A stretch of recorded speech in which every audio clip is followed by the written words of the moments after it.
في وطن يمنحه الحرية والعدالة والمساواة. هذا الشباب يحركه الأمل وإيمانه العفوي بمكانة مصر ومستقبلها. ربما حاول البعض أن يصور الوضع بأنه مجرد شغب شباب، ولكن الحقيقة أن الوضع بات غير محتمل، وجميع المصريين يطالبون بمصر ينعمون فيها بالعزة والكرامة. لقد تردت أمور البلاد عبر السنوات وتفاقمت أسباب تراجعها، مما أثار استياء المصريين. وأهم هذه الأسباب: أولا، نظام الحكم، الانشغال بالصراع على السلطة بين الحرس القديم والحرس الجديد، وجدل توريث السلطة والقيام بتزوير الانتخابات وغياب الشفافية أدى إلى فقد ثقة المواطنين بنظام الحكم. ثانيا، الوضع الاقتصادي، حيث الطبقات الفقيرة صارت معدمة وتراجعت الطبقات الوسطى، بينما اختصت فئة قليلة بالثراء الفاحش نتيجة تزاوج السلطة ورأس المال. ثالثا، الفساد صار متفشيا في البلاد وأصبح العملة المتداولة في الحياة اليومية.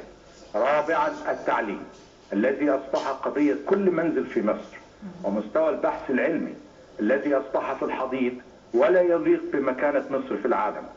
اليوم لا أستطيع إلا أن أقف ككل المصريين مطالبا بنقلة نوعية وتغيير شامل يرتكز تحقيقه على المقترحات التالية، وهي 4. أولا، الدستور، تشكيل لجنة من حكماء مصر لوضع دستور جديد يكون أساسه مبني على الحرية والمواطنة الحقيقية واحترام حقوق الإنسان والتداول السلمي للسلطة. ثانيا، القضاء، ضمان الاستقلالية التامة للقضاء المصري. ثالثا، الانتخابات، ضمان حرية الانتخابات لمجلس الشعب والشورى والرئاسة تحت رعاية القضاء المصري.